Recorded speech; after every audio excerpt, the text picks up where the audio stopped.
Hello and welcome to a brand new episode of Beat the Experts, brought to you by Falcone Moon Ford. Alongside Mike Bires, I'm Andrew Chiappazzi. AJ, for most of our teams, we are at the halfway point of the regular season. This is the fifth game for most of our teams. So let's break down some of our big games this week, AJ. Yeah, and we certainly have a big one at Beaver Falls this week, because here we are during Alcoa Beaver Falls week, and both teams are undefeated so far. It's always fun for me when the Quips and Tigers are both playing well. It really spices up an already great rivalry.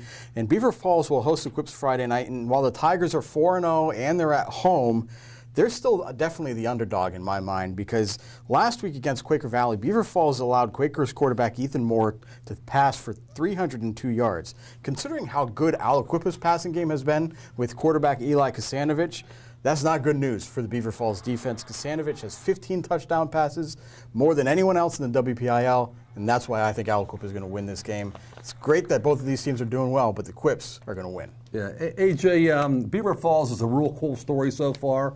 They're actually a half a game of the Quips in first place in the conference standings, but that'll change Friday night because Aliquippa is just so good and so deep and so talented almost at every position.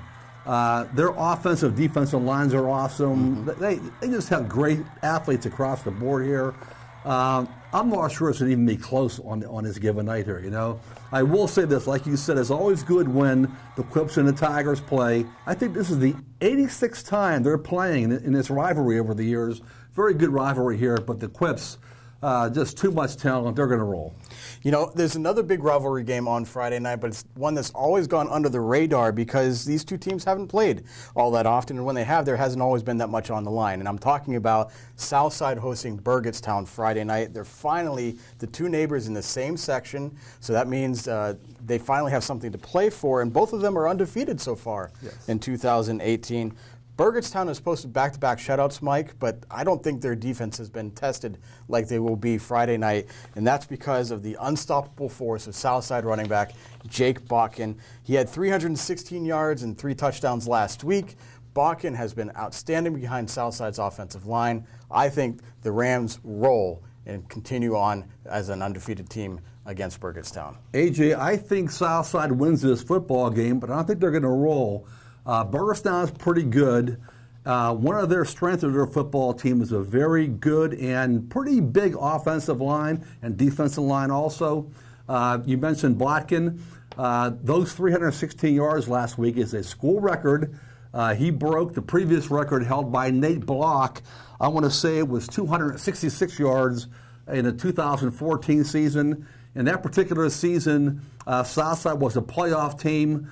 Block, I think, had close to 1,500 yards, if not more. And right now, Botkin is, I think, in the top 5 in the WPIAL in rushing. I think he has 830-some yards. So should be a good game. Southside, I think, wins the game, though.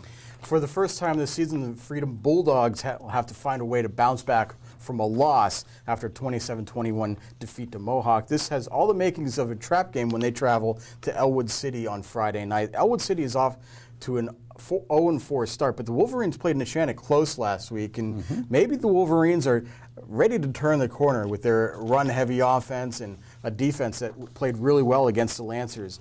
Add in the fact that Freedom hasn't really faced a lot of adversity this season, and you could see an upset brewing. But it's not going to happen. I think Freedom's going to get back on the winning track, and I think they're going to lean on the running game after struggling a little bit against Mohawk. Look for Jake Pale, Cody Ross, maybe even quarterback Zach Rosa to use their legs in a win over Elwood City. AJ, I hate to agree with you for 3 straight games here, but I like Freedom too. I will say this here. Elwood City is 0-4. If I'm not mistaken, they played 3 of their first 4 games on the road. They're at home again for the first time in 2 weeks. They played Neshannock well last week, but I really think Freedom is so mad at itself for losing that game at Mohawk. Maybe they were feeling their oats a little bit after that great win over Riverside 2 weeks ago.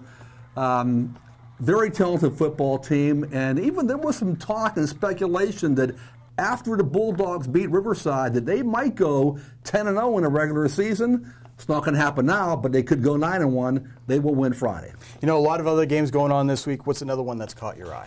Well, obviously, AJ, there's a game pitting 2 of the greatest coaches in WPIAL history on Friday night. West Allegheny's Bob Pelko against Upper St. Clair's Jim Render. That game's at Upper St. Clair. Render is the only coach in WPIAL history to record 400 career wins. He now has 402. He has 5 WPIAL championships.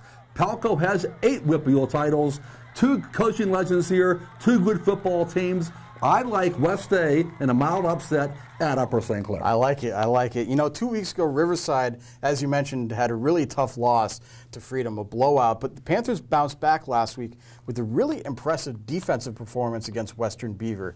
I think that was crucial for Riverside's confidence, and I think they're going to roll again this week when they play Chenango. Another game that could go either way. Chenango's not that bad, but Riverside's definitely going to get the win this week, I think. Yeah, you know what? Ron Shiro is a very good football coach. Riverside is a too strong of a program. I know they have a lot of new kids this year, but this is their 4th game of the year.